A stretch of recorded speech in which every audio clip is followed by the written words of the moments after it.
Assalamualaikum warahmatullahi wabarakatuh. Waalaikumsalam warahmatullahi wabarakatuh. Innal hamdalillah wa ni'matillah amma ba'du. Yang saya hormati para jamaah mushola Al-Falah.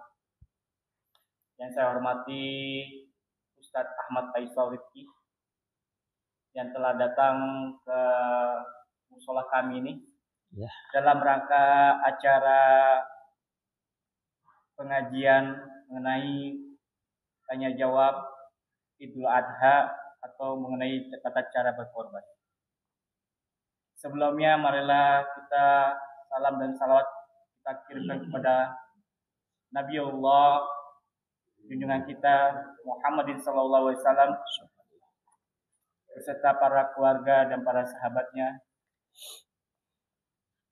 Dan sebelum acara ini kita mulai, marilah kita buka dengan basmalah. Bismillahirrahmanirrahim. Sebelumnya saya akan menyampaikan profil perihal Ustadz kita, yaitu Ahmad Faisal Rizki, lahir di Demak tanggal 20 Juli 1993. Untuk tempat tinggal sekarang di Jatirangga, Jaka Sampurna, Kota Bekasi. Sirah ilmu atau pendidikan yang dilalui adalah alumnus Pondok Pesantren Musarang Asuhan Kyai Haji M. Syahid Abdul Rahim, alumnus Madrasah Ghazaliyah Alfiyah Sarang Asuhan Al-Mafirah Kyai Haji Muhammad Zubair, lulusan Fakultas Mahad Al-Fadul Jamil Sarang, jurusan Fikih wal Ushul. Pengalaman Nasrul Ilmi sebagai staf pengajar Pondok Pesantren Musarang, sebagai staf pengajar Madrasah Ghazaliyah Alfiyah Sarang, aktivis musyawarah Batus Ma'asyail se-Jawa Madura, aktivis musyawarah Kitab Kuning. Kegiatan saat ini adalah sebagai pengelola Yayasan Al-Istiqomah Jatirangga, staf pengajar Pondok Pesantren terintegrasi Mahasin Darul Quran wal Hadis Pondok Gede, pengisi kajian rutin di beberapa masjid dan majelis serta musola di sini.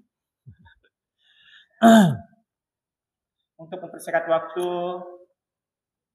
saya silakan Ustadz Ahmad Faisal Rizki untuk membuka acara ini dan memberikan atau menyampaikan perihal soal Idul Adha atau Hari Raya Idul Fitri. Kami persilakan. Assalamualaikum warahmatullahi wabarakatuh.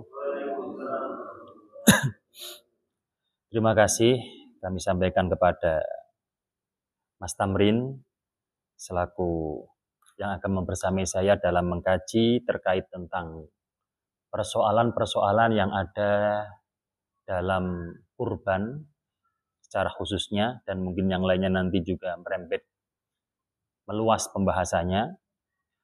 Alhamdulillah pada malam hari ini kita memang sengaja dengan pengurus Mushola Al-Falah, khususnya kepanitiaan kurban Mushola Al-Falah, untuk bersama-sama mengkaji terkait dengan kurban, karena memang kurang dari sebulan lagi kita akan insya Allah mendapati Idul Adha yang di dalamnya tentunya sudah pada maklum, sudah pada tahu bahwa nanti kita akan menjalankan salah satu ibadah yang mulia, yaitu kurban atau penyembelihan hewan kurban. Kita tahu di mana-mana, utamanya di daerah sini, banyak sekali kepanitiaan kurban. Banyak sekali praktek-praktek penggalangan di musola, di masjid, di majlis, dan yang lain sebagainya untuk menawarkan kepanitiaan kepada masyarakat pada umumnya dalam hal penerimaan hewan kurban serta menyalurkannya. Oleh karena itu, di Mushola Al-Falah ini ingin mengkaji secara khusus persoalan kurban, utamanya perihal-perihal yang mungkin sering terjadi, sering dianggap masalah, sering dianggap persoalan, tetapi dalam masalah jawabannya atau solusinya ini masih tabu, atau masih kurang jelas, atau masih dirasa perlu ada jawaban yang jelas dari para ulama dari para orang-orang yang berilmu yang telah membidangi tentang hukum Islam, utamanya fikih dalam hal ini, sehingga kita harapkan pada pertemuan kita malam hari ini kita benar-benar membahas atau mengkaji persoalan-persoalan yang penting untuk dijawab, yang penting untuk diberikan solusi, sehingga bermanfaat untuk di sini khususnya di Al-Falah, dan bermanfaat umumnya kepada seluruh umat baginda Nabi Muhammad SAW. Kemudian setelah itu persoalan-persoalan saya serahkan kepada Mas Tamrin untuk mempertanyakan satu persatu. Jikalau saya mampu atau diberikan kemampuan oleh Allah Subhanahu wa taala untuk menjawab, insya Allah saya jawab. Kalau memang belum bisa menjawab, ya apalah daya, maka di situ adalah semua kehendak Allah Subhanahu wa taala. Kita kaji kembali di pertemuan berikutnya. Terima kasih Pak Ustadz. Bismillahirrahmanirrahim. Ini Pak Ustadz, ada pertanyaan. Pemahaman pada umumnya hukum berkurban adalah sunnah. Tidak terhenti di kata sunnah saja. Ada yang mengatakan sunnahnya ialah sunnah kifayah.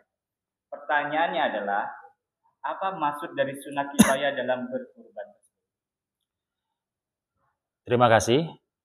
Jadi pertanyaan pertama ini tentang sunnah kifayah. Apa yang dimaksud dengan sunnah kifayah? Karena memang pada umumnya kita sebagai orang muslim itu ya pokoknya ada hukum wajib, ada hukum sunnah, ada hukum mubah, ada hukum makruh, dan juga ada hukum haram. Sekarang kok ada sunnah, kok sunnah kifayah, kan gitu. Padahal kita juga pernah mendengarkan mungkin sunnah mu'akkad dan sunnah ghairu mu'akkad. Ini kok sunnah kifayah maksudnya bagaimana? Mari kita bahas. Jadi gini, kita bahas secara runtut bahwa kurban itu apakah wajib atau sunnah. Ternyata ada pendapat di luar sana mengatakan wajib, dan tak sedikit pula mengatakan sunnah. Memang para ulama ini berbeda pendapat. Para ulama dari madhab-madhab yang ada itu memang berbeda pendapat, seperti halnya madhabnya Imam Hanafi dan madhabnya Imam Malik dalam riwayat tertentu mengatakan bahwa kurban itu hukumnya wajib. Meskipun tidak nadar, tetapi ketika pada waktu hari raya, seseorang memenuhi syarat untuk berkurban, maka kurban wajib bagi orang tersebut. Adapun pendapatnya Imam Syafi'i dan pendapatnya Imam Hambali atau riwayat tertentu dari Imam Maliki, hukumnya adalah sunnah mu'akkadah. Ya. Hukumnya adalah sunnah mu'akkadah. Kalau kita mendengar istilah sunnah mu'akkadah itu kan seringnya mungkin di dalam sholat sunnah yang rawatib. Ada yang mu'akkadah, ada yang ghairu mu'akkadah, yang diartikan kalau yang mu'akkadah berarti selalu dijalankan oleh Rasulullah. Kalau ghairu mu'akkadah berarti Rasulullah kadang meninggalkannya atau tidak melaksanakannya. Sama seperti kurban, diterangkan di dalam kitab Bidayatul Mujtahid itu, wadhalika annahu lam yatruk sallallahu alaihi wasallam ad-dhahiyah qattu. Rasulullah tidak pernah meninggalkan ibadah kurban qattu sama sekali. Berarti ini sunnahnya adalah sunnah mu'akkadah. Selanjutnya ada istilah sunnah ain, sunnah kifayah. Kalau kita mendengar istilah ain dan kifayah, maka ingatlah kita dengan ada istilah fardu ain dan fardu kifayah. Di mana kata ain dan kifayah pada persoalan kali ini itu sama. Kalau ain dalam urusan fardu berarti setiap individu maka wajib untuk menjalankannya. Contoh sholat 5 waktu. Kalau sampai tidak menjalankannya maka mendapatkan keharaman. Itu sunnah ain. Kalau fardu kifayah berarti adalah semuanya memperoleh hitop, diwajibkan, tetapi kalau ada yang mewakili, maka yang lainnya tidak mendapatkan keharaman. Maka yang lainnya tidak mendapatkan keharaman dan juga tidak mendapatkan pahala fardu. Tetapi tidak mendapatkan keharaman karena sudah diwakili, ada yang menjalankan. Itu namanya adalah fardu kifayah, seperti itu. Sunnah ain dan sunnah kifayah sama. Sunnah ain contohnya adalah sholat-sholat sunnah tersebut. Kita melakukan sholat sunnah rawatib, sunnah ain setiap individu. Kalau kok ada kesempatan kok tidak melakukan, maka mendapatkan imbas dari kebalikan sunnah itu sendiri. Kalau sunnah kifayah, ketika ada salah satu dari objek yang dikenakan kesunahan, kok ada yang melakukannya, maka yang lainnya tidak mendapatkan kemakruhan. Ini yang dimaksud sunnah kifayah. Seperti halnya dalam urusan kurban. Kurban ini adalah hukumnya sunnah kifayah. Kalau dalam satu keluarga kok sudah ada yang melaksanakan, menjalankan salah satunya, maka di situ yang lainnya tidak mendapatkan kemakruhan, tapi juga tidak mendapatkan pahala karena tidak menjalankannya seperti itu. Itu namanya sunnah kifayah. Dalam satu keluarga itu yang dimaksud apa? Dalam satu keluarga itu yang dimaksud bagaimana? Apakah yang penting punya hubungan kerabat? Nah, ternyata diterangkan di dalam kitab Syarah Yaqutun Nafis di dalam taklikannya itu, wal aqrabu anal murada bi ahlil baiti man talzamu nafaqatuhum. Yang dimaksud dengan ahli bait, keluarga, adalah orang yang wajib untuk dinafkahi. Jadi ketika ada suami, ada istri, terus kemudian ada anak yang wajib dinafkahi, maka kok salah satunya sudah ada yang dikeluarkan atas nama zakat, maka yang lainnya tidak mendapatkan kemakruhan. Dan yang lainnya juga tidak mendapatkan pahala sunnah, karena yang melakukan tidak semuanya. Seperti itu yang dimaksud sunnah kifayah. Tapi walhasil semuanya itu mendapatkan khitab, tetapi ada kelonggaran yang istilahnya adalah kifayah dalam satu keluarga yang masih ada hubungan nafkah, kok salah satunya sudah menjalankan, maka yang lainnya tidak mendapatkan kemakruhan. Selain juga tidak mendapatkan pahala sunnah. Seperti itu. Motong nggak masalah maksudnya gitu ya? Ada anjuran bahwa berkorban sekali untuk seumur hidup atau setiap Idul Adha itu dianjurkan berkorban. Ada orang yang ketika sudah berkorban, maka dia merasa cukup dan tidak berkorban lagi. Dan ada juga orang yang setiap tahunnya berkorban selama dia mampu.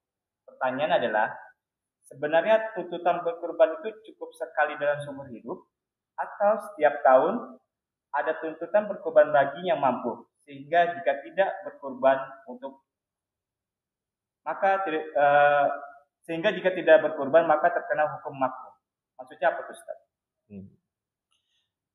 Jadi mungkin pertanyaan itu timbul dari contoh haji. Haji itu kan hukumnya adalah seumur hidup sekali untuk menggugurkan tuntutan kewajiban kalau dalam urusan haji yang namanya adalah haji tersebut. Itu kalau haji. Berarti kalau sudah melakukan sekali, maka berikutnya tidak dihukumi wajib lagi melainkan sunnah, kan gitu. Terus ada memang yang praktek kewajibannya itu setiap tahun jikalau memang memenuhi syarat. Contohnya adalah zakat fitrah, kan gitu kan? Zakat fitrah pada waktu hari raya kok kemudian memenuhi persyaratan, artinya dia mampu melebihi dari apa yang memang menjadi kebutuhan dan kebutuhan orang yang wajib dinafkahinya, maka wajib untuk mengeluarkan zakat fitrah per tahun, tidak kok seumur hidup sekali. Lantas kemudian timbul pertanyaan memang, lah ini bagaimana ini korban ini? Kadang memang ada orang sih, pada waktu sudah korban sekali itu seakan-akan itu selesai gitu, Mas ya. Sudah pernah korban, no. Sudah pernah korban terus kemudian nggak korban lagi. Nah, ini apakah tuntutannya yang dalam tanda kutip sunnah ini apakah memang sekali dalam seumur hidup atau setiap tahun? Nah, ternyata tadi kita telah sebelumnya mendengarkan bahwasanya wadalika annahu lam yatruk sallallahu alaihi wasallam ad-dhuhiyata qatu. Rasulullah senantiasa menjalankan ibadah kurban.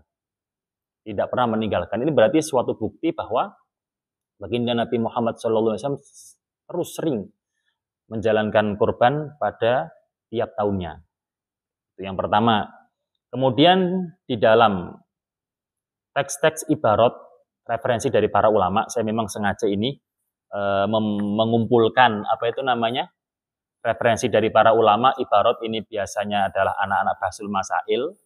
Jadi mereka mengumpulkan ibarat-ibarat dari kitab-kitab yang memang muktabar, bisa diambil referensinya sehingga dikumpulkan biar enak.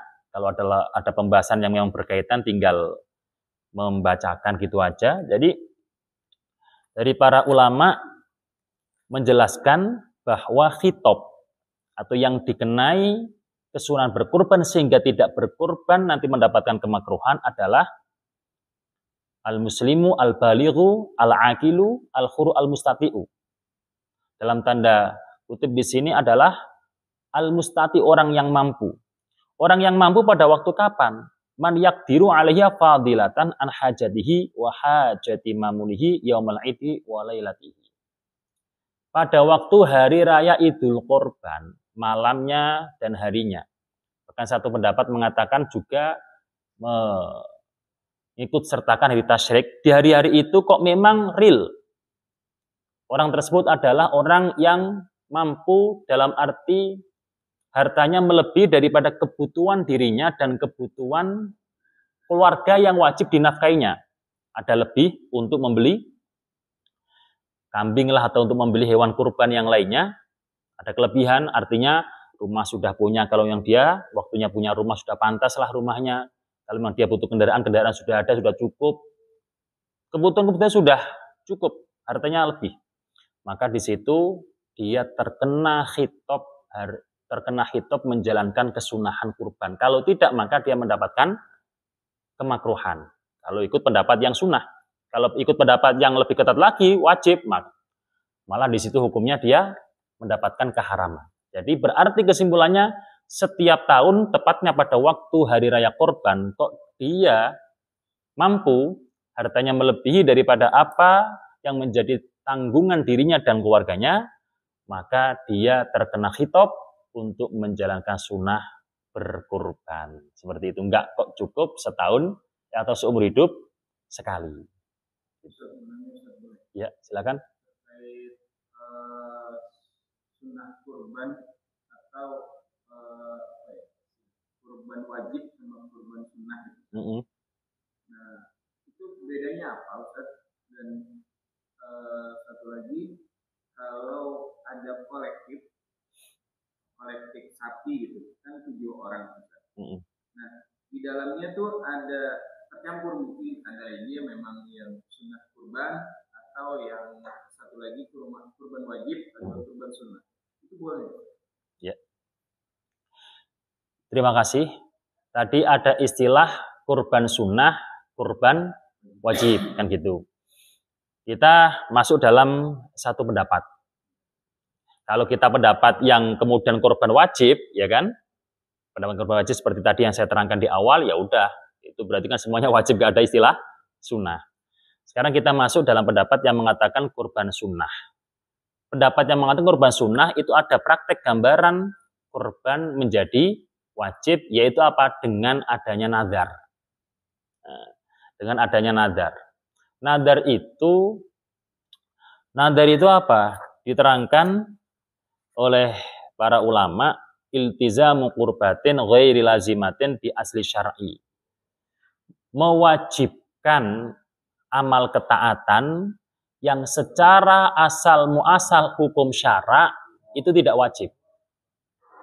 Ya. Mewajibkan amal ketaatan, amal ibadah yang secara hukum syara asalnya tidak wajib, melainkan sunnah, umpama seperti itu. Itu namanya nadar. Baik di situ dengan kata-kata saya bernadar untuk kurban. Saya bernadar untuk melaksanakan sholat sunnah duha. Sholat sunnah duha asalnya hukumnya sunnah. Tapi kalau sudah dinadari maka menjadi wajib. Seperti itu tadi. Kurban secara dasarnya adalah sunnah. Tetapi kalau sudah dinadari maka hukumnya menjadi wajib. Ini nanti ada perbedaan. Contoh perbedaannya adalah kalau kurbannya sunnah, maka orang yang berkorban itu sama sekali tidak boleh memakan. Wajib untuk disedekahkan semua kepada fuqara masakin. Korban yang wajib. Ya, sekali lagi tadi bahasanya sunnah kebalik ya. Maaf. Kader ada sesepuh datang. Kalau korban yang wajib, mohon maaf. Korban yang wajib itu wajib untuk disedekahkan semua kepada fuqara masakin. Kan gitu. Dan orang yang berkorban wajib itu, atau istilahnya yang nadar tadi, tidak boleh untuk memakannya sedikit pun. Harus semuanya diserahkan. Nah, pertanyaan berikutnya adalah korban sunnahnya bagaimana? Maka kalau korban sunnah boleh bagi orang yang berkorban itu memakan, memanfaatkan. Berapapun yang penting ada daging yang diberikan kepada fuqara masakin. Tapi masa kemudian dia mengambil, memanfaatkan yang banyak sementara yang disedekahkan sedikit kan nggak pantas. Maka dari para ulama lebih sedikit untuk mengambil itu lebih baik. Bahkan pol-polannya satu pulukan aja lah kalau memang ingin. Tapi kalau enggak ya nggak masalah sepertiga diambil nggak masalah atau berapapun lah yang penting ya namanya kita sudah niat sedekah ya jangan diambil banyak. Kemudian ketika ada korban yang kolektif, ternyata yang kolektifan itu ada yang atas nama sunnah, ada atas nama wajib atau nadar. Maka ya nanti di persentase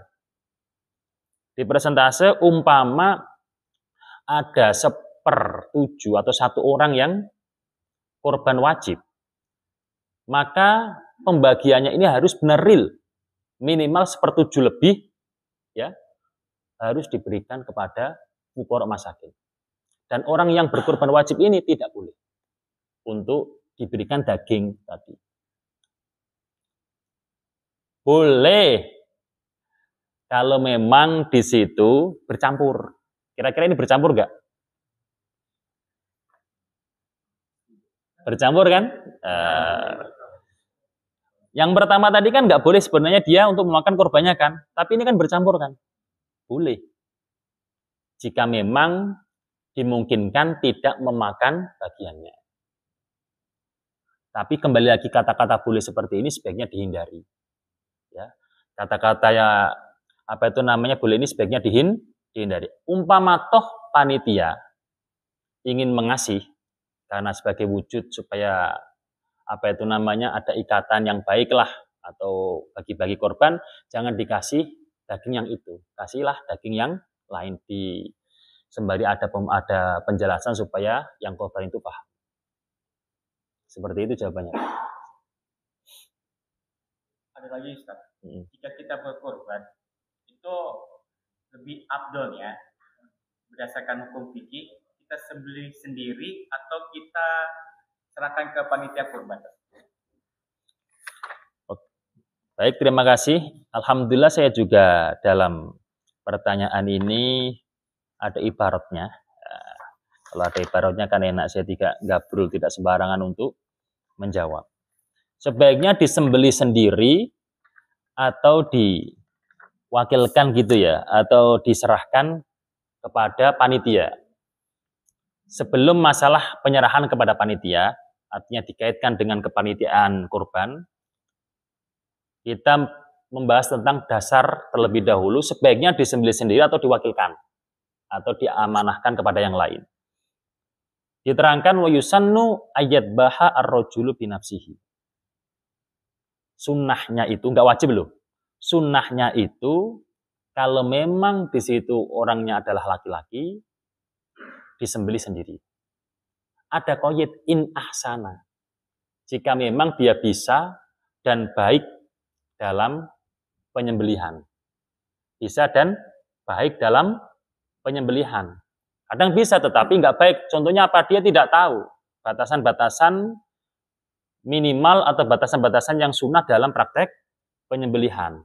Kalau memang dia laki-laki, kemudian dia memang lihai, tahu hukum juga, dalam praktek penyembelihan, baiknya disembelih sendiri. Kalau perempuan, wa ala kulli halin, bagaimanapun juga meskipun pinter, meskipun kuat, ototnya berotot, maka di situ sebaiknya tetap dipasrahkan kepada orang yang bisa menyembelih dengan baik. Sebagaimana apa yang dijalankan oleh Rasulullah memerintahkan Sayyidah Fatimah untuk pasrah saja dalam penyembelihan dan dipeseni oleh Rasulullah untuk menyaksikan penyembelihan tersebut. Pada waktu menyaksikan membaca inna sholati wa nusuki wa mahyaya wa mamati lillahi rabbil alamin sampai wa ana minal muslimin. Ini bagi kita umpama nanti korban menyaksikan, ya, korban kita menyaksikan disembelih orang lain, kita membaca inna sholati wa nusuki ila akhirih sampai wa ana minal muslimin. Seperti itu. Nah, kalau memang di situ tidak baik dalam penyembelihan, kurang bisa, kurang tahu hukumnya, maka sebaiknya dipasrahkan kepada orang yang bisa. Lantas panitia bagaimana? Nah, ini panitia korban ini sebaiknya adalah menawarkan. Kita tetap menerima, tetapi dalam penyembelihan kira-kira Bapak bisa menyembelih apa enggak, atau mau menyembelih sendiri. Biar kita tidak menghalang-halangi hukum sunnah disembelih sendiri, maksudnya seperti itu. Tetap menawarkan, Bapak bisa menyembelih sendiri, kalau memang bisa, mampu, nggak apa-apa disembelih sendiri. Nah, kita tawarkan karena memang kesunahan yang terbaik adalah disembelih bagi si laki-laki tersebut itu sendiri, jikalau memang baik dalam penyembelihan. Seperti itu Mas Tamrin. Jika pengorban itu sedih yang dikorbankan, ternyata dia punya uang misalnya 6 jutaan lah. Itu kan kalau kita datang ke penjual hewan kurban, itu kita bisa dapatkan 2 ekor kambing dengan harga 3 jutaan. Nah, alangkah baiknya kita pilih mana, Bat? Kita pilih 2 ekor dengan harga 6 juta atau kita pilih 1 ekor dengan harga 6 juta? Yang pasti dari bentuk hewannya tersendiri kan agak besar dibandingkan 2 ekor tersebut. Lebih afdalnya yang mana tuh? Kalau ulama menerangkan, salah satunya di kitab Muhnil Muhtaj yang saya bawa ini, ada kata-kata seperti ini. Tambihun istiksarul qimati fil udhiyati binau'in afdolu min istiksaril adadi minhu. Jadi, nggak apa-apa di situ mahal dalam udhiyah, mendapatkan 1 itu lebih utama daripada dengan nominal yang sama mendapatkan banyak. Ini ketika memang tujuannya untuk pengkorbannya itu dirinya sendiri atau untuk 1 orang, atau tidak ada yang namanya kemudian ini buat ini, yang satunya buat enggak. Tapi saya punya uang sekitar 6 juta tadi, bisa dibuat beli 2, bisa dibuat beli 1 tapi gemuk. Seperti itu. Kenapa kok demikian? Kenapa kok mending yang 1 gemuk daripada 2 kecil? Diterangkan li'annal maqsudahuna allahmu. Karena tujuan utama yang dikejar adalah mana daging hewan korban tersebut yang lebih banyak. Kalau memang 1 tersebut kiranya lebih banyak daripada 2, ya, maka di situ mending 1 itu. Jadi tetap ada qayd, kalau memang 1 itu dirasa dagingnya lebih banyak, dirasa lebih banyak. Oleh karena itu terus timbul pertanyaan kan, permasalahan, mohon maaf saya sambung karena ingat pertanyaan yang masalah lebih baik mana, ikut kolektifan atau di situ kambing 1. Itu sampai sekarang kan sering beredar seperti itu kan. Memang ada yang menerangkan lebih baik kambing 1, ya, lebih baik kambing 1 daripada ikut kolektifan. Tapi juga ada pendapat ulama, ya dilihat. Kalau memang ikut kolektifan menjadikan dia berkorbannya itu banyak dagingnya daripada kambing 1. Kambing 1 katakanlah yang agak besar kan umpama 4 juta. Ya kan? Bahkan sekarang ya 4 juta lebih kalau yang kambingnya agak besar umpama. Kalau kolektifan yang 4 juta ini kiranya nanti bisa mendapatkan jatah yang lebih banyak secara bentukan daging. Toh dalam keterangan yang lainnya daging sapi itu kan lebih utama daripada daging kambing. Urutannya kan gitu kan. Oleh karena itu kalau memang di situ ikut kolektifan kok kiranya dagingnya lebih banyak umpama di persentase per 7 tadi, maka ada ulama yang mengatakan baik ikut kolektifan. Seperti itu. Jadi nggak mutlak menurut pendapat ulama yang terakhir ini. Menjadi pertanyaan tadi antara 1 dan 2. Karena di masyarakat kita ini kan masih ada yang beranggapan bahwa saya mengorbankan untuk anak saya sunnah, saya mengorbankan untuk anak saya sendiri. Nah, lebih utamanya itu ada juga yang berpendapat bahwa ya sudah satu keluarga siapa. Nah, berdasarkan ketentuan sunnah atau ketentuan yang kita ada orang tua yang berpendapat bahwa pengorbanan itu tak orang. Anak saya yang satu, anak saya yang kedua, yang kedua. Ada juga yang beranggapan ya sudah satu keluarga atas nama bapaknya dan keluarganya. Menurut aturan seperti apa? Terima kasih. Memang itu pembahasan yang sering ketika korban dimunculkan. Walhasil gini, tetap kita pakai kaidah dasar yang itu juga dari hadis baginda Nabi. Kambing itu ya 1, ya kan? Sapi atau kerbau itu 7, unta juga 7. Pengatas namaannya kan gitu.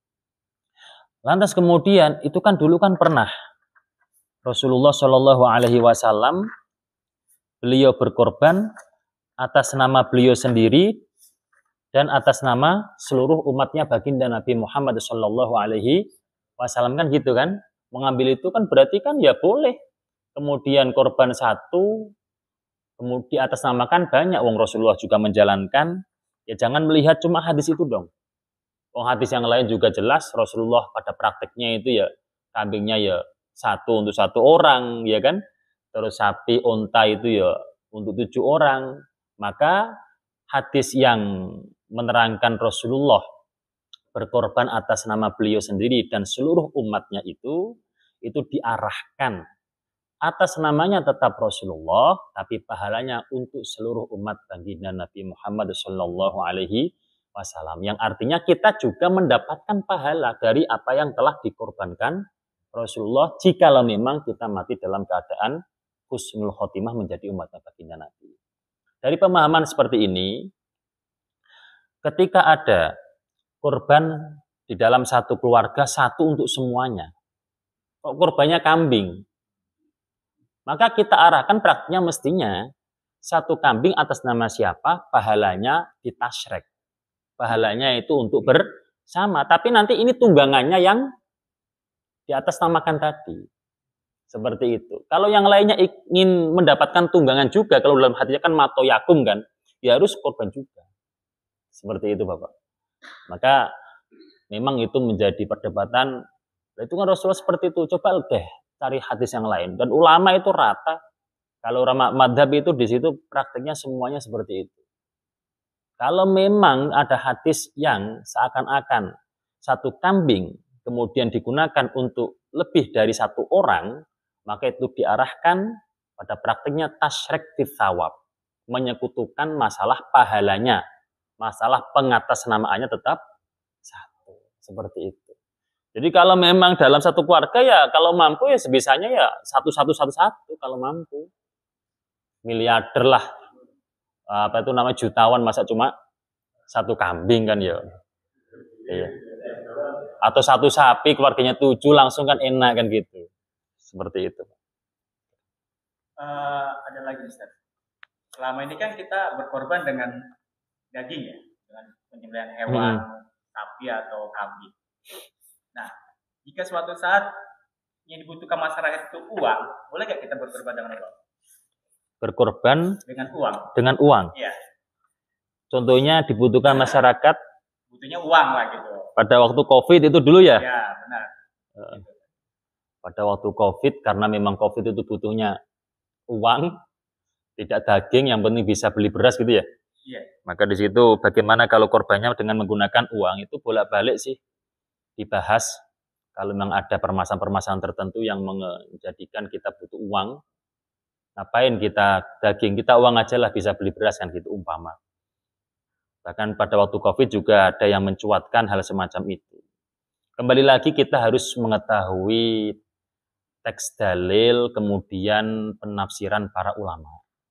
Ulama sepakat tidak ada celah kurban diarahkan selain hayawan. Kalau hayawan yang dibuat kurban itu apa, itu masih ada perkhilafan. Ya. Kalau hayawan yang dijadikan kurban itu apa, itu masih ada perbedaan pendapat. Masyhurnya pendapatnya adalah an-na'am, yaitu apa? Unta, sapi dan sejenisnya beserta kambing ataupun domba. Untuk selebihnya itu ada yang memperbolehkan, yang penting ada iraqatud dam, pengaliran darah seperti ayam dan sebagainya.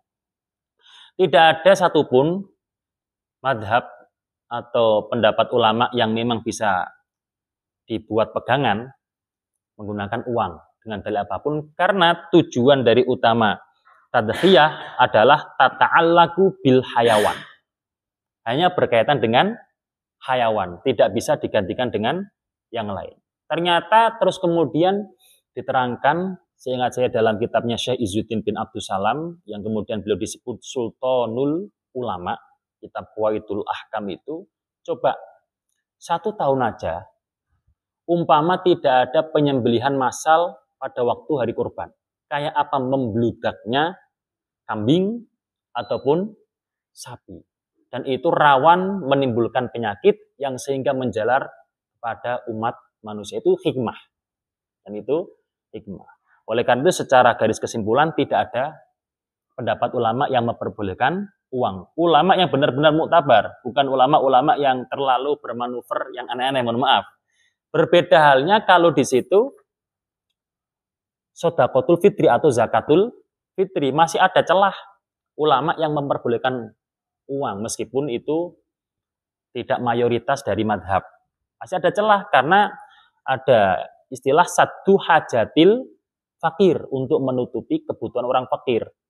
Nah, dari kata-kata itu kemudian ulama, contohnya madhab Hanafi ya, memperbolehkan dengan uang, dengan takaran tertentu, dengan cara tertentu. Jadi berbeda ya. Ta'alaku bil hayawan dalam urusan kurban, kalau dalam urusan zakat fitrah itu ada istilah satu hajatil fakir, menutupi kebutuhan orang fakir. Terkait kan sekarang kan ada perang di Palestina. Mereka kan butuh makanan lah. Kurban di sana itu boleh nggak? Prakteknya mungkin saya ngirimin uang gitu ke sana, atau itu apa boleh? Korbannya bentuknya uang atau cuma titip kepada orang tertentu supaya dibelikan, dicarikan hewan korban? Iya. Oh. Kalau permasalahan seperti itu sangat boleh. Seperti kita di sini sudah banyak kambing, sudah banyak sapi karena memang orangnya itu pada mampu-mampu. Sementara di kampung itu jarang yang korban. Oleh karena itu terus kemudian kita korban di kampung dengan mengirimkan atau mentransfer uang, lantas dipasrahkan supaya dibelikan hewan kurban untuk dijadikan kurban.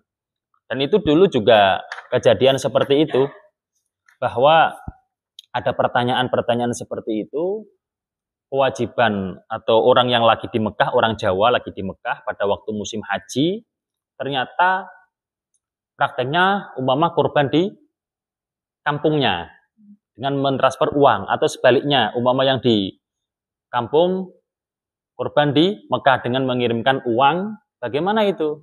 Boleh-boleh saja. Lah kan nanti tidak bisa menyaksikan. Masalah menyaksikan itu kan sunnah. Apalagi kalau era sekarang itu kan bisa video call secara langsung, bisa tetap musyahadah.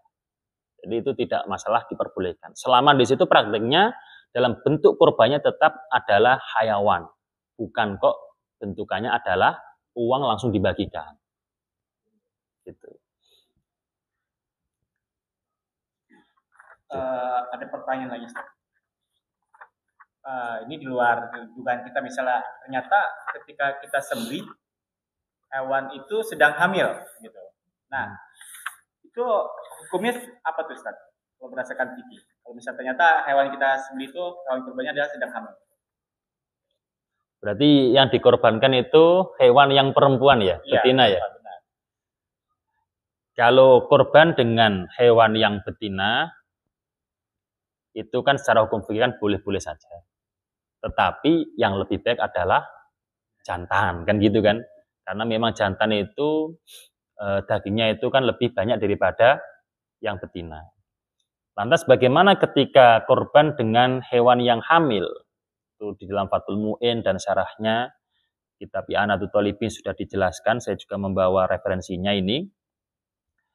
Wal mu'tamadu adamu ijza'it tadhiyati bil hamili. Khilafan lima sohahahu Ibnu Rif'ati.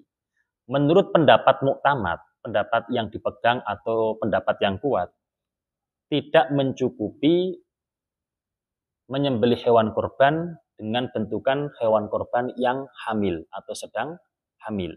Berbeda halnya pendapat yang diungkapkan oleh Imam Ibnu Rif'ah. Berarti apa? Ada perbedaan ulama. Kalau muktamad atau yang lebih kuat itu mengatakan nggak cukup. Kalau pendapat yang lain itu mengatakan mencukupi.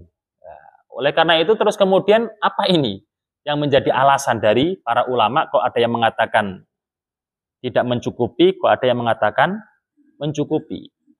Ternyata kemudian diterangkan dalam i'anahnya itu li'annal hamla yang kusulah maha. Kehamilan itu mengurangi daging yang ada di dalam hayawan.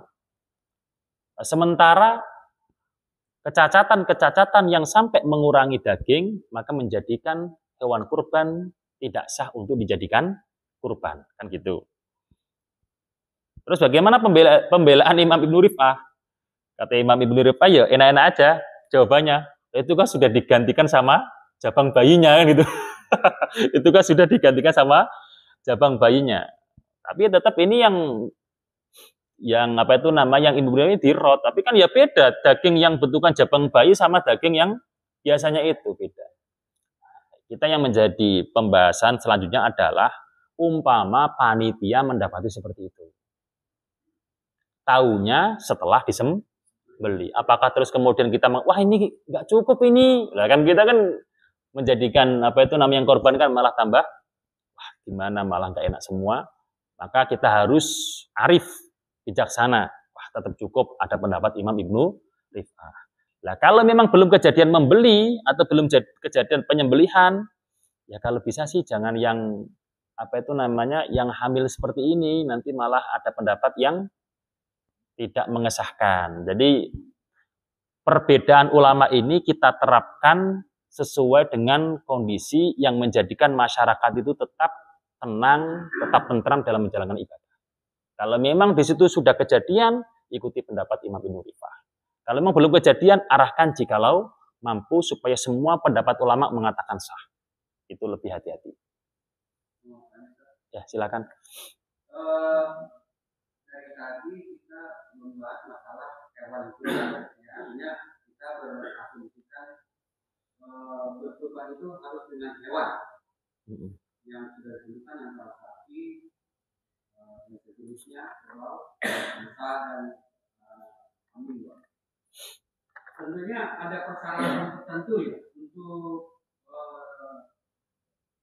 jenis hewan tersebut, entah dari usianya atau harus ciri-ciri seperti apa, dia kelihatan itu. Saya bukakan kitabnya aja ya Pak ya, mumpung kalian bawa daripada saya apa itu namanya ngawur. Kan enak kalau dibukakan kitabnya kan enak. 527. Santai aja sampai jam 11 nggak apa-apa ini nanti. Jadi pertanyaan yang ada kriteria hewan kurban gitu ya. Kriteria hewan kurban. Kita pakai langsung pendapat aja yang umum. Yang umumnya para ulama, nggak perlu aneh-aneh gitu ya. Jadi hewan yang dicukupkan untuk berkorban adalah an-na'am istilahnya. Kalau istilah makna Jawa ulama-ulama kiai-kiai terdahulu itu memaknai rojo koyo. Rojo koyo. Rojo itu raja, koyo itu kaya. Yang maksudnya ketika orang memiliki nisab, itu kan hewan-hewannya juga diwajibkan zakat ketika mencapai satu nisab. Orang kok memiliki hewan tersebut dengan mencapai satu nisab, maka rata-rata orangnya itu kaya. Bayangkan saja orang memiliki kambing sampai 40. Orang memiliki sapi atau kerbau sampai 30. Orang memiliki onta sampai minimal 5. Itu kan benar-benar kaya. Nah, makanya istilah hewan terku adalah rojokoyo. Kan seperti itu. Nah, ini rata-rata ulama mengatakan an-na'am itu adalah dari yang paling utama onta, kemudian sapi dan sejenisnya, memasukkan kerbau, jamus. Terus kemudian yang paling akhir adalah kambing ataupun domba. Selain itu, menurut umumnya para ulama tidak mencukupi. Selain itu. Nanti adalah pembahasan terkhusus ya, umpama ayam, bebek, angsa gitu ya. Tapi kita cari yang umum dulu, pendapat yang lebih umum. Lantas kemudian ada memang kriterianya. Di dalam kitabnya para ulama sudah menjelaskan kalau memang hewannya itu berupa domba itu ketika domba tersebut sudah berusia setahun masuk 2 tahun. Itu domba. Kalau istilah Jawanya itu wedhus kacang atau kambing, ya, paham ya? Ada domba, ada kambing, itu usia 2 tahun masuk 3 tahun. Kalau onta, usia 5 tahun masuk 6 tahun. Kalau bakor, sapi atau sejenisnya itu usia 2 tahun masuk 3 tahun. Yang semuanya itu adalah dimaksudkan sudah poel. Istilahnya. Poel itu giginya sudah ada yang apa namanya, Pak? Kopak lah bahasanya. Kopak. Selanjutnya tadi aturannya adalah kambing 1, sapi, onta, kerbau 7. Pengatasnamaannya. Kalau pahalanya bisa ditasrek. Artinya ditasrek itu namanya kita sangkut pautkan siapa. Ini atas nama si fulan. Si fulan ini berniat ini juga pahalanya untuk yang lainnya. Tapi atas namanya saya. Nah, kayak gitu. Tapi kemudian ada kecacatan-kecacatan yang menjadikan hewan kurban ini kemudian nggak sah. Yang muaranya nanti kecacatan tersebut ternyata menjadikan dagingnya ini, yang tujuan utama dagingnya ini tidak ada atau berkurang. Yang pertama disebutkan adalah al-aura'u al-bayinu, edhohiru auruha. Jelas buta. Buta sebelah atau apalagi buta semuanya. Itu menghilangkan maksudul a'dham daripada hewan tersebut. Terus kemudian yang kedua adalah pincang. Pincang yang nyata. Kalau cuma pincangnya sedikit gak masalah, tapi pincangnya kalau nyata, artinya nyata itu gini. Umpama dia dibarengkan dengan hewan yang lain jalan, maka dia selalu ketinggalan. Itu berarti pincangnya nyata. Nah, ini juga menjadikan tidak mencukupi. Yang ketiga adalah penyakit yang menjadikan berkurangnya daging.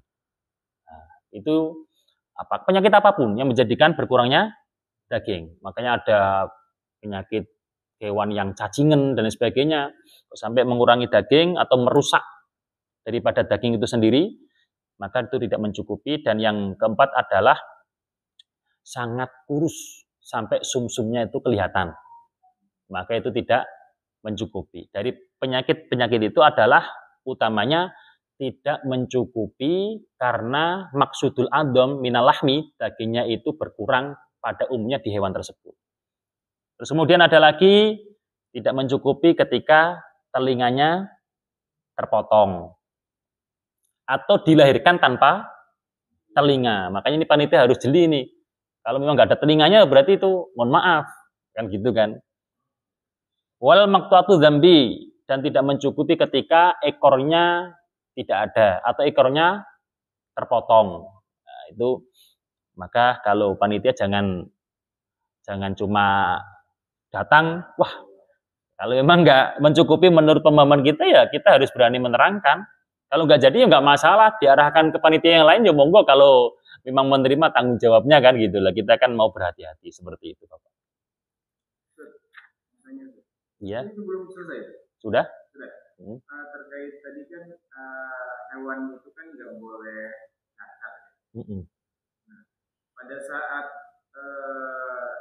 kurban mengantarkan kurbannya itu kan sehat ya. Iya. Nah, pada saat penyembelihan kan ada proses menjatuhin Ustaz. Iya. Nah, itu di situ cacat gitu, patah atau gimana gitu. Nah, itu gimana Ustaz? Hukumnya bagaimana? Iya, maksudnya itu boleh atau gimana? Jadi ketika pada waktu penjatuhan, penjagalan, ternyata kakinya patah umpama. Sehingga ketika kaki patah, otomatis dong pincang, ya kan? Kalau memang pincangnya ini ditengarai, wah ini jelas sudah nggak bisa jalan pada umumnya ini. Ya maka di situ tidak sah untuk dijadikan korban. Kalau korbannya sunnah nggak sah. Kalau korbannya nadar tetap harus disembelih dan dibagikan sesuai apa yang menjadi keharusan korban. Tapi kalau korbannya sunnah itu tidak sah. Terus bagaimana kalau tidak sah? Ini tanggung jawabnya siapa? Ketua panitia atau bareng-bareng atau memang di situ ya udah berarti ya takdirnya yang pengkorban kan gitu. Maka kita harus tahu itu akadnya apa. Akad antara pengkorban dengan panitia. Kembalinya ke situ. Kira-kira akadnya apa? Wakalah. Ya kan? Akadnya adalah akad wakalah. Kalau akad wakalah berarti yang panitia adalah wakil, kemudian yang pengkorban adalah muwakil. Lantas apa yang menjadi tanggung jawab seorang wakil kepada muwakil? Ya sesuai dengan apa yang menjadi perintahnya muwakil. Lah wal wakil itu aminun, saya bacakan, saya carikan dulu ibaratnya. Biar mantap Pak Jaga sebagai panitia, tenang aja.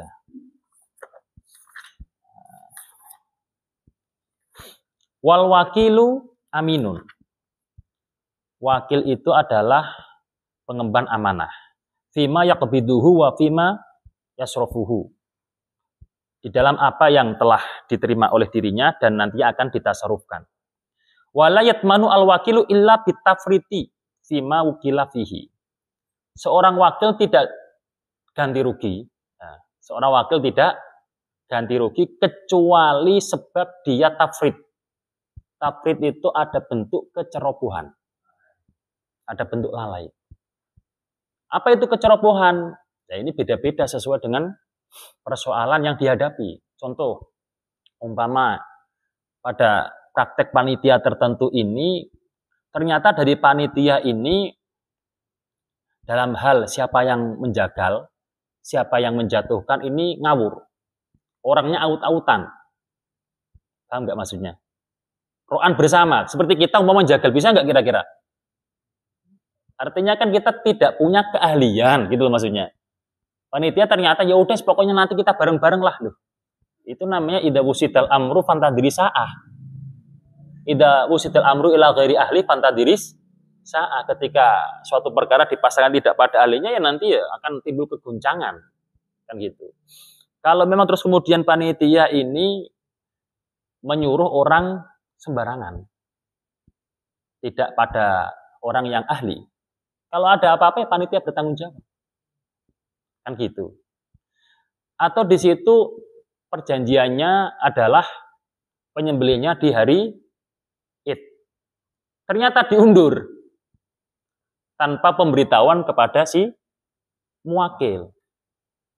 Dan ternyata pada waktu penjagalan meskipun ahli, tapi dia sudah ceroboh mengundur waktu. Berarti kan ada bentuk kecerobohan. Nah, maka di situ ya juga ada bentuk tafrid. Kalau memang tidak ada bentuk tafrid, sudah orang yang ahli, ya kan? Waktunya ya sudah sesuai dengan perjanjian.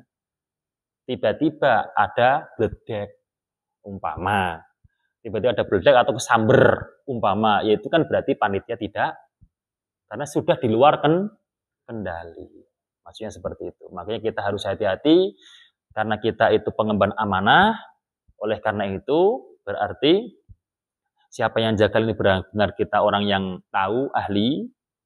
Terus kemudian akad-akatannya ijab kabul dengan yang muwakil tadi atau pengkorban tadi memang secara jelas, kalau tidak ada apa-apa, ternyata masih ada apa-apa di luar apa yang menjadi kendali kita, maka kita tidak mendapatkan tanggungan atau kita tidak ganti rugi. Seperti itu. Melanjutkan yang barusan, apakah lebih baik kalau si pengorban menyerahkan kepada panitia musola atau masjid atau panitia sosial lainnya yang menangani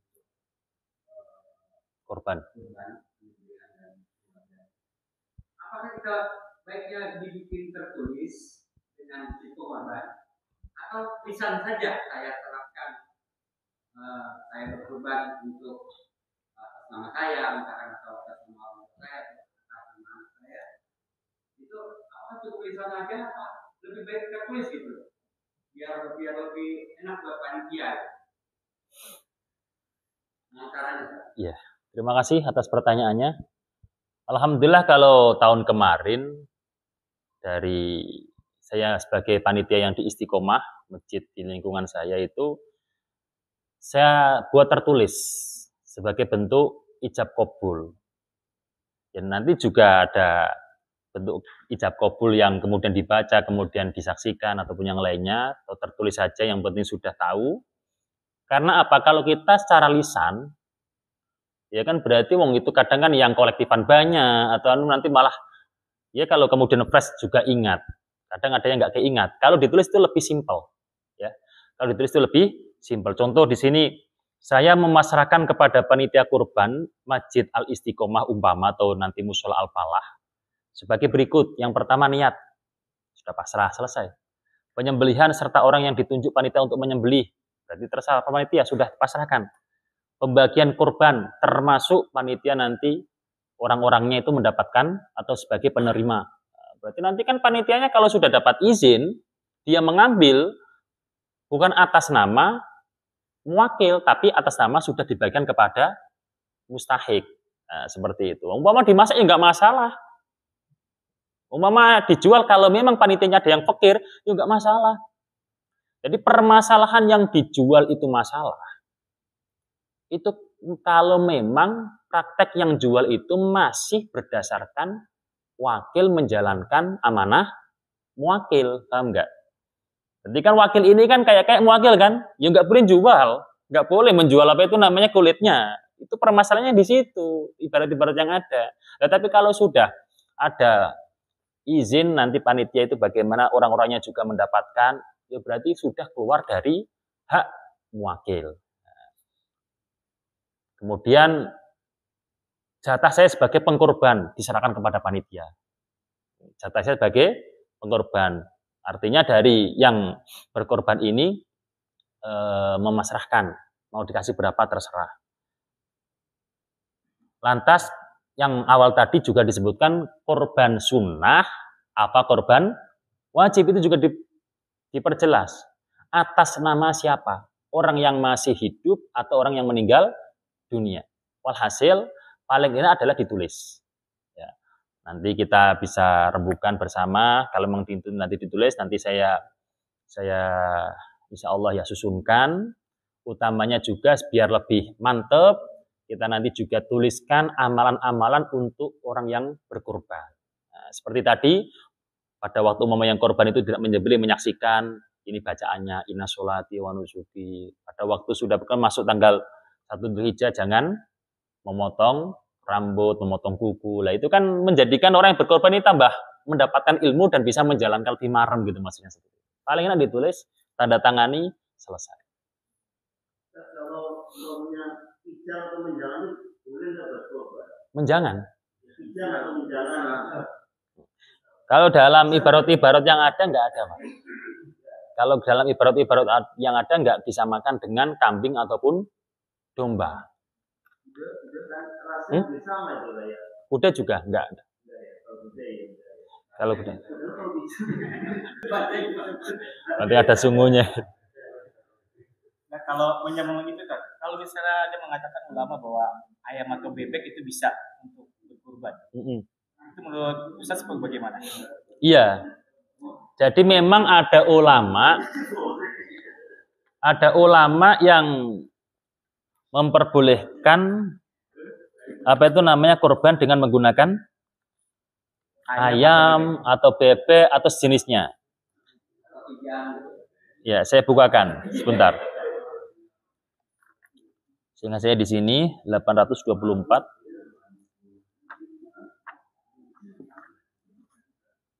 Ini kitab Syarah Yaqutun Nafis.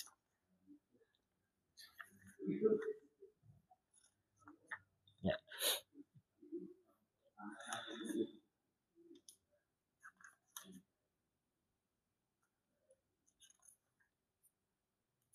Mohon ditunggu sebentar.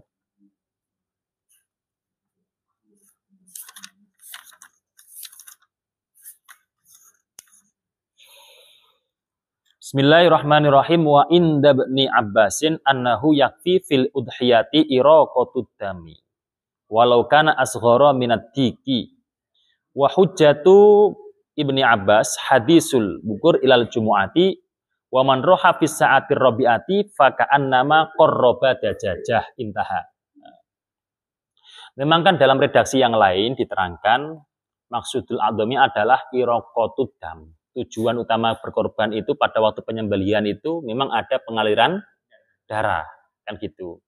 Nah, kan berarti kan hewan apapun kan no problem, bisa. Nah, tapi kalau cuma itu kan dijawab tadi lah, nyatanya Kanjeng Nabi prakteknya itu kok prakteknya itu ya secara real di lapangannya itu ya kambing, ya sapi dan yang lainnya itu unta gitu kan. Tapi ya Sayyidina Ibnu Abbas ya juga luar biasa pola pikirnya. Beliau memakai hadis berangkat Jumatan. Berangkat, kita kan pernah mendengar kalau di awal dapat unta, ya kan? Kalau berangkat awal maksudnya dapat unta, nanti agak siangan dikit dapat sapi dulu dong. Sapi terus dapat kambing, setelah itu dapat ayam. Sampai bentuknya juga dapat ayam, dapat telurnya juga ya. Pada waktu redaksi di ayam itu pakainya itu faqad qarraba dajajah. Maka sungguh dia berarti berkorban dengan ayam. Lah maka dari itu terus wah berarti nggak apa-apa ini ayam. Ini ada hadisnya, hadis Jumatan. Hadis Jumatan. Loh saya ini apa? Cerdas mengalim kan gitu kan. Lah, jadi ini adalah pendapat umum. Meskipun mampu kambing, meskipun mampu beli onta umpama, boleh menurut Ibnu Abbas. Tapi ini adalah pendapat yang paling minor. Rata-rata ulama menafsiri hadisnya Kanjeng Nabi itu faqad qaraba, bukan kok terus kemudian korban. Artinya mendekatkan diri kepada Allah, tapi dia dapatnya cuma ayam gitu maksudnya gitu dari para ulama. Setelah menjamaikan beberapa hadis kan gitu. Lah tapi namanya ulama itu kan menghormati. Para ulama itu kan tetap punya kaidah, mungkin pendapat kita semua itu benar, tapi juga dimungkinkan salah. Mungkin pendapat yang itu salah, tapi juga kemungkinan benar. Kan gitu, kita kan nggak tahu. Oleh karena itu para ulama menjelaskan, bagi orang yang fakir, bagi orang yang miskin, yang nggak mampu untuk membeli kambing lah atau sapi dan yang lainnya, maka ikutilah pendapatnya Ibnu Abbas. Kalau mampu beli ayam, beli biar ada bentuk iraqatud dam. Syukur-syukur pendapatnya Ibnu Abbas memang pendapat yang benar, malah kita mendapatkan pahala korban gitu. Kalau ingin mendapatkan. Yang tadi ada terkait surat pernyataan itu kan dibilang tadi Ustaz bilang ada buat kurban buat yang meninggal, buat yang hidup. Nah, ini kan juga jadi masalah nih di masyarakat. Iya. Itu memang boleh ya terkait yang kurban yang orang yang sudah meninggal. Korban atas nama orang yang sudah meninggal. Jadi kita runtutkan semuanya ya. Kalau korban atas nama diri sendiri jelas, no problem. Korban atas nama anak, ya, korban atas nama anak dilihat-lihat. Kalau anaknya belum balik, maka ya boleh. Selama dengan hartanya orang tuanya atau walinya gitu. Dan anaknya itu tidak perlu dikasih atau dimintai izin. Karena anak yang belum balik itu maslubul ibarah, perkataannya itu tidak dianggap, masih di situ menjadi haknya orang tua. Nah, gitu. Kalau anaknya sudah balik, maka di situ harus minta izin dulu. Karena perkataannya itu sudah dianggap menurut syariat. Makanya umpama orang tua punya anak, mengkorbankan atas nama anaknya nggak tahu. Ini nggak bisa. Harus ada izin. Wala yudhi ahadun an ghairihi bila idnihi fil hayyi. Kalau memang dia sudah balik atau umpama ada yang mengkorbankan atas nama orang lain, maka harus ada izin. Ada pemberitahuan lah maksudnya ya, ada pemberitahuan. Kalau orang yang meninggal dunia, nah ini sering karena semangat di situ untuk berbakti pada orang tua dan lain sebagainya, maka ini pendapat yang umum atau yang kuat dulu, kalau memang berwasiat, umpama ada orang tua atau siapapun kok berwasiat, nanti umpama aku mati, tolong ya dikorbankan, aku belum pernah korban, gitu, umpama seperti itu, maka sah. Dan dagingnya atau korbannya harus semuanya diberikan kepada fuqara masakin. Sama, dalam praktek pentasarrufannya, enggak boleh diberikan selain fuqara masakin, bahkan dirinya sendiri juga enggak. Nah, karena sudah meninggal dunia kan, minta izinnya gimana? Kan enggak bisa. Kalau menurut pendapat yang pertama, kalau tidak ada wasiat maka enggak sah. Enggak sah. Ya umpama di situ tetap disembelih ya berarti yang buat sedekah biasa, enggak atas nama korban gitu. Enggak matoyakum, enggak bisa jadi pengendara kalau dalam hatinya seperti itu. Terus kemudian ada pendapat yang kedua mengatakan sah. Meskipun di situ tidak ada wasiat karena korban itu nau'un minas shadaqah. Salah satu macam dari bentuk sedekah. Dan masyhur maklum sedekah atas nama orang yang telah meninggal dunia, ya. Sedekah atas nama orang yang meninggal dunia itu sampai. Karena dimasukkan sepertinya sedekah, maka di situ sah berkorban atas nama orang yang meninggal dunia. Maka dari itu, ya kita sebagai panitia umpama ya harus arif lagi. Ya, kalau di situ memang semangat untuk berkorban, yang lainnya sudah, kemudian berkorban yang ya silakan aja pendapat yang itu. Tapi kalau mau masuk diarahkan untuk pendapat yang kuat ya nggak masalah. Kan nggak ada salahnya untuk memberikan sedekah kepada yang lainnya.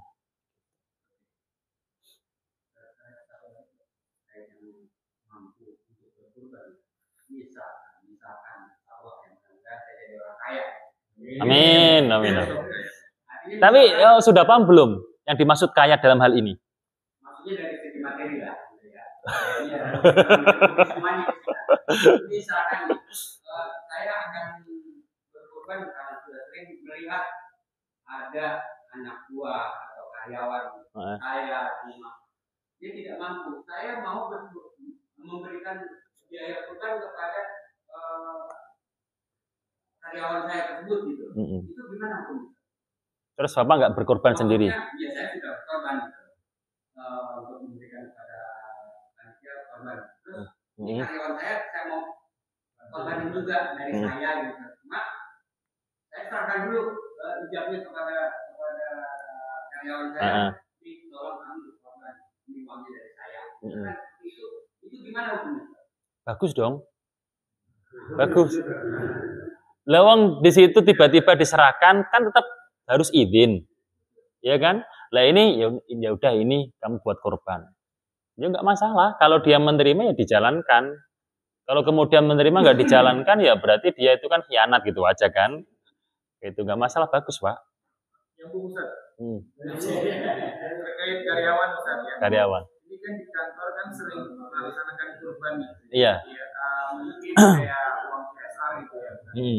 Nah itu di atas namakan panitia itu boleh nggak Ustaz? Maksudnya? Jadi prakteknya kan kantor-kantor itu ngasih juga tuh kurban, hewan kurban, beli hewan kurban. Nah sama panitia itu di atas namakan panitia pada saat motongnya gitu. Maksudnya satu persatu, kambing ya satu panitia atau kambing ini pokoknya atas nama panitia? Bukan bukan satu persatu. Oh, berarti ini Pak Sajaka gitu ya? Iya. Kalau ya di rumah waktu itu Nasrani itu memang setiap tahun tuh ngasih sapi gitu. Nah sama panitia tuh di atas samakan satu panitia gantian aja. Itu gimana? Ya sekarang ya kembali kepada apa itu namanya ijab kabul dari mohon maaf yang non tadi kepada karyawannya. Itu harus ada bentuk benar-benar pemberitahuan. Contoh seperti ini, orang non kan mungkin kan nggak tahu aturannya secara mendalam kan. Yang penting di situ berpartisipasi dengan bentuk toleransi seperti itu. Tapi kita juga tidak sembarangan, artinya ya minta izin atau pemberitahuan dulu, mohon maaf ini nanti saya pokoknya laksanakan sesuai dengan aturan-aturan yang semestinya ya gitu. Harus ada pemberitahuan seperti itu. Nah kemudian kalau kita mengatasnamakan contoh pada waktu itu 3, kita atasnamakan kesepakatan bareng-bareng, Mas Tamrin, saya dengan Sajaka umpama. Nah kita gimana? Nggak dapat apa itu namanya legalitas dari orang non ngasih kita kan ya juga ada ijab kabul. Kita transaksi dengan orang non kan juga ada ijab kabul, tidak sembarangan toh maksudnya ya harus ada pemberitahuan, setidaknya tidak kok pemberitahuan secara rinci hukum korban melawang dia tidak percaya dengan agama kita umpama gitu ya. Maka tapi kita ini mohon maaf ini nanti saya praktekkan semestinya dan praktiknya seperti ini gitu aja. Terus pokoknya terserah, pokoknya ini gila itu baru ketika sudah ada lafaz secara soleh seperti itu kita loss. Diterima tuh kurban kita. Ya diterima kan kita sudah dikasih. Nah kalau kita atasnamakan dia, tadi kan al-mustati, syaratnya al-huru, al-muslimu, orang muslim. Kalau orang muslim berarti kan nggak sah.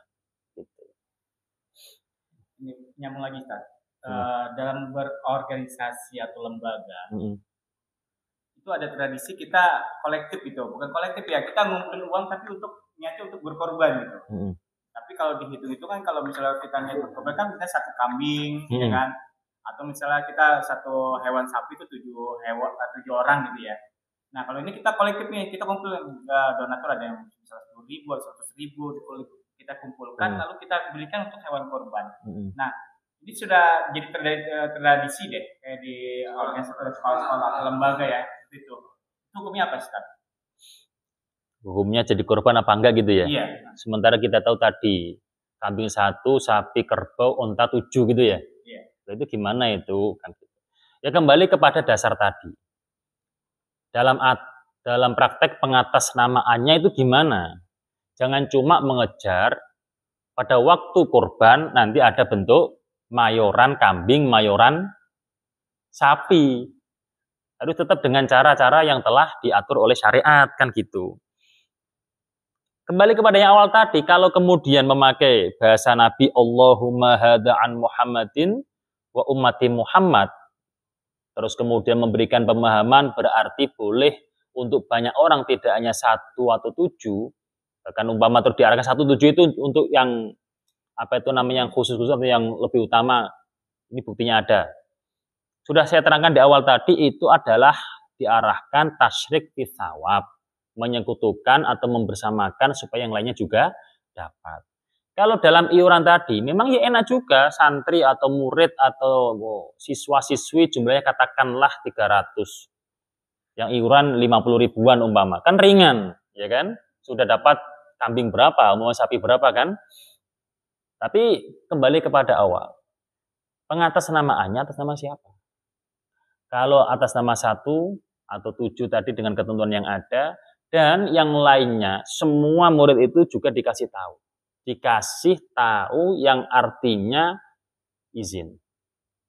Ini nanti atas namanya, ini atau atas nama kepala sekolahnya lah, umpama atas nama orang yang anaknya fakir lah, umpama seperti itu, ya silahkan. Yang penting yang lainnya juga sama-sama ijab kabulnya itu ada dari yang iuran tadi loh. Yang iuran tadi juga ada, memang di situ ayo bareng-bareng. Adapun nanti pahalanya untuk semua yang ada di kelas, semua ada yang di sekolahan umpama, tapi pengatasnamaannya harus tetap aturan tadi. Gak bisa terus kemudian serampangan. Dan pembagiannya ya pembagian yang harus seperti syariat juga. Tapi yang namanya anak-anak kan yang ngasih uang kan nggak anaknya, tetap orang tuanya, ya kan? Ya orang tuanya harus tahu. Jangan cuma mengejar biar bisa beli sapi, tetapi harus sesuai dengan praktek yang ada. Nggak boleh kemudian ini korban untuk semua yang ada di sekolahan. Nggak bisa. Harus ada atas namanya. Ada lagi, Ustaz. Misalnya gini. Dalam perhitungan sapi itu kan ada 7 orang. Ternyata setelah dikumpulkan hanya ada 6. Ada kalau ditambah 1 lagi jadi 7, tapi niatnya bukan untuk kurban, tetapi untuk akikah. Hukumnya apa? Berarti kolektifan 1 sapi untuk akikah dan kurban. Iya. Ini ada nih. Wa tajuzu musyarakatu jama'atin sab'atin fa aqalla fi badanatin aw baqaratin sawa'un kana kulluhum an aqiqatin aw ba'dhum an udhiyatin aula. Yang artinya diperbolehkan kolektifan 7 orang atau lebih sedikit ya, dalam unta maupun sapi atau sejenisnya, baik semuanya atas nama akikah, semuanya atas nama udhiyah atau campur. Atas nama akikah, atas nama udhiyah. Tapi kemudian problemnya, permasalahan berikutnya adalah akikah itu kan pembagiannya kan biasanya matang, ya kan? Akikah itu biasanya pembagiannya matang. Kalau udhiyah itu harusnya nayi atau mentah. Ya tinggal nanti diformat aja, berarti ada yang dimasak, yang diatasnamakan akikah. Kalau memang nanti diserahkan panitia, ya panitianya harus mau seperti itu. Boleh, tidak masalah. Makanya pada waktu ijab kabul ini kita harus benar-benar tahu maksud daripada pengkorban. Panitia harus tahu ini.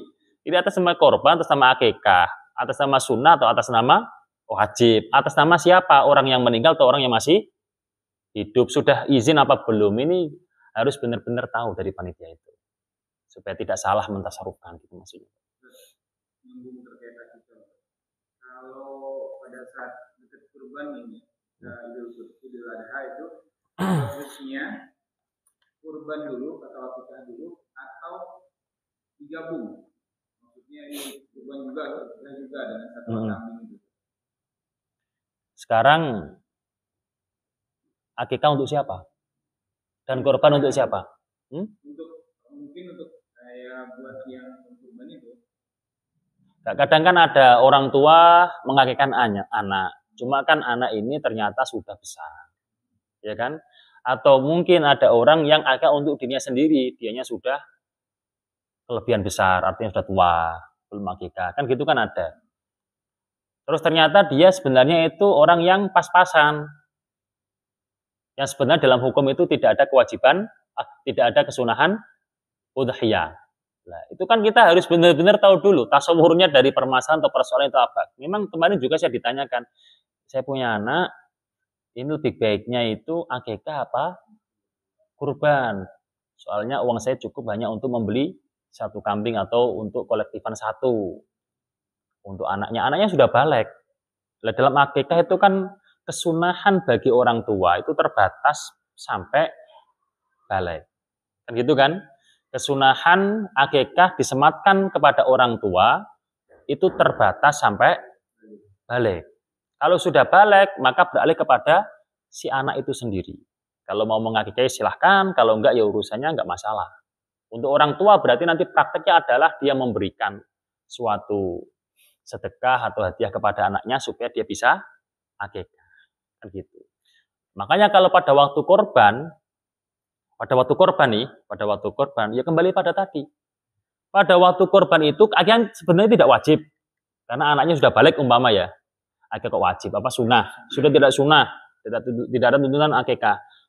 Uang ini kan berarti larinya kan nggak ke akikah. Kelebihan ini. Larinya adalah pada waktu hari korban itu dia berarti mempunyai kelebihan harta. Berarti lebih baik mana? Kurban.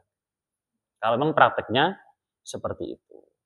Kalau memang di situ pada waktu sebelum hari raya ternyata anaknya baru lahir atau belum balik, maka bagaimana? Ya akikah dulu mah enggak masalah.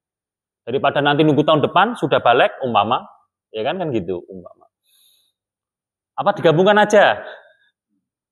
Kalau digabungkan aja dengan dua niat, maka itu menjadi perbedaan ulama. Itu menjadi perbedaan perkhilafan ulama antara Imam Ibnu Hajar dengan Imam Romli. Kalau Imam Romli memperbolehkan, kalau Imam Ibnu Hajar tidak memperbolehkan. Seperti itu. Nah, kalau perbedaan ulama ini, maka kalau kita bisa menghindari, dihindari aja. Kita mengambil semua ulama kiranya mengesahkan. Berarti apa? Atas nama satu-satu aja. Adapun yang selanjutnya, kita nantilah nunggu waktu kalau mampu lagi. Tapi umpama kalau ada orang yang memang punya pemahaman di atas namakan dua, ya silahkan aja, kita terima aja, nggak perlu terus kemudian kita paksakan atas nama kurban aja atau akikah saja. Seperti itu. Imam Ibnu Hajar dan Imam Romli. Ya silakan. Terkait pembagian hasil kurban. Iya. Ya mungkin yang agak sering kita dengar. Ada yang berhak menerima pembagian hewan kurban ini adalah orang. Ada kita panitia kadang-kadang suka bingung ya. Pendapat mengatakan misalkan kalau daging atau dan yang lainnya masih bisa dibagikan mudah kita bagikan. Tapi terkait kulit kambing atau kulit sapi ini kan kadang-kadang tidak terurus. Terus ada asumsi boleh dijual. Bolehkah kulit sapi ini dijual oleh panitia atau gimana? Ini hanya. Iya. Prosedurnya gitu. Hukumnya itu gimana, Ustaz? Kalau penyerahannya, Ustaz? Menjual kulit sapi atau menjual kulit kambing.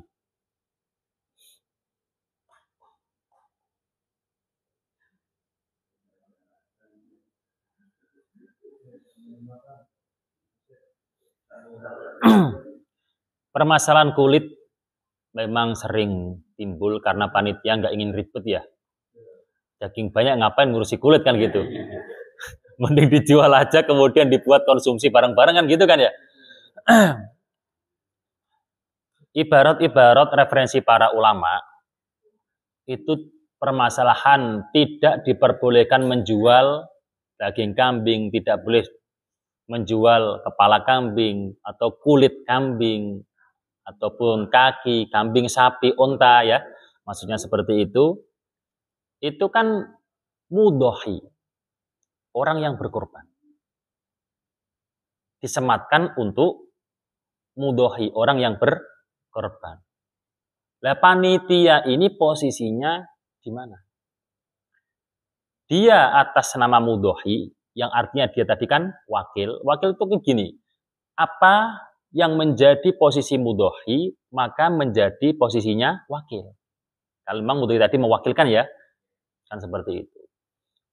Kalau memang tidak ada kata-kata untuk kemudian diserahkan kepada orang-orang di panitia, penjualannya itu kan berarti dia itu sebagaimana mudhohi. Paham nggak maksudnya? Mas Tamrin ini yang berkorban dipasrahkan ke saya sebagai panitia. Udah diterima gitu aja. Ini ada kulit, tak jual. Ini berarti yang menjual bukan atas nama panitia.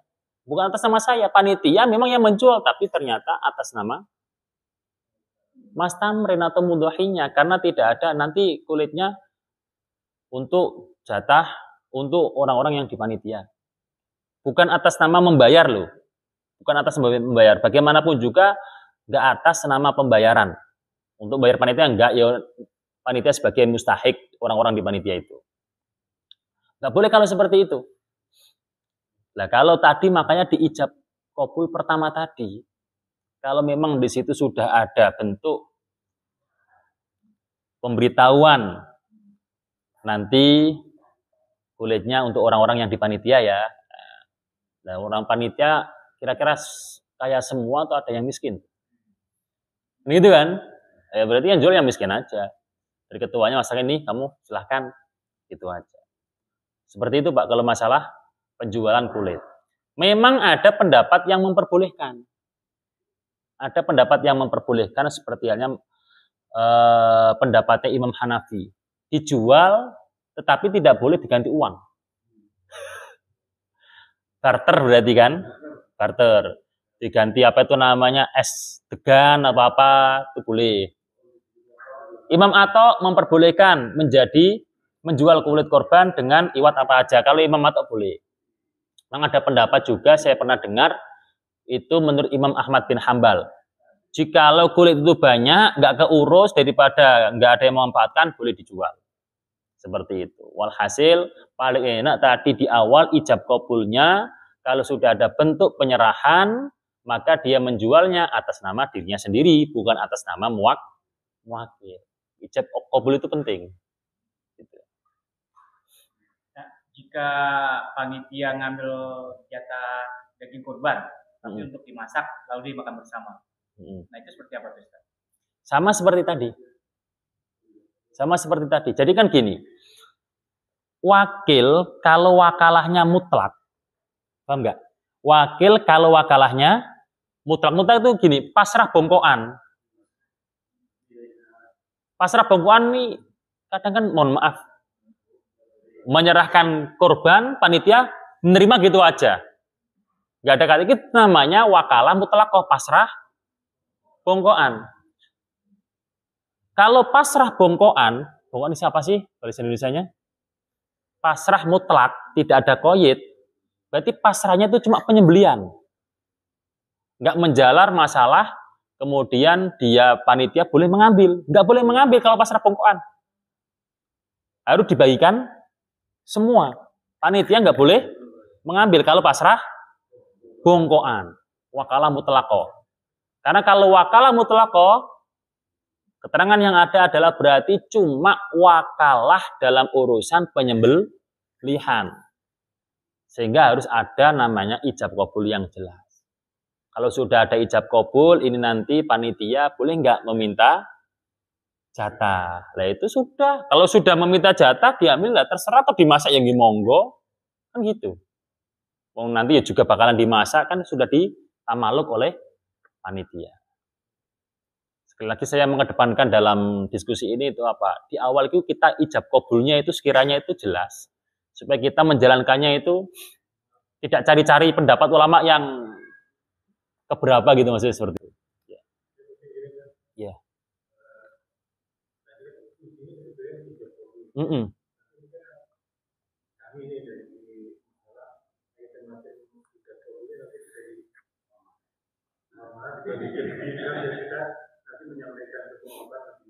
Insya Allah secepatnya. Maksudnya kan saya diskusi ini kan mungkin saja pada pertemuan ini saya menambah, ada tambahan catatan gitu loh, ada tambahan poin. Makanya tidak langsung saya pikirkan di sini, juga waktunya tadi kan memang mepet, ada acara, sampai nggak ikut Sibtu Durar tadi, mempersiapkan. Jadi apa itu namanya, nanti saya lengkapi. Kemudian saya juga ingin memberikan catatan bekal untuk yang pengkorban, amalan-amalannya, biar nanti juga bermanfaat. Nanti kita bisa bertemu secara khusus, tidak acara seperti ini. Ya, kan enak. Meskipun tadi bahasanya musola pojok, tapi kan memang berdasarkan ilmu, maksudnya gitu, maksudnya Pak Tamrin. Oke, Ustaz. Mengenai perihal pembagian hewan kurban. Kita bisa gak kita beri kepada non-Islam, atau kita ternyata ada di tempat kita orang kaya tapi tetap dapat jatah hewan kurban. Nah, itu hukumnya apa tuh, Pak? Memberikan hewan kurban kepada orang kaya atau nonis ya. Kalau zakat fitrah ada nggak diberikan kepada orang non-muslim? Dan sudah biasa ya, mereka juga nerima, mesti nggak dipermasalahkan gitu ya. Kalau diberikan orang kaya ada nggak zakat fitrah? Dan mereka orang kaya juga tidak mempermasalahkan ya. Memang yang sering kadang dipermasalahkan itu adalah pada waktu kurban. Wah, masa kita makan enak itu nggak ikut makan enak? Sering kita bertemu dan juga menjadi tetangganya. Prinsip utama dalam kurban itu adalah untuk mengesahkan harus ada yang diberikan kepada fuqara masakin.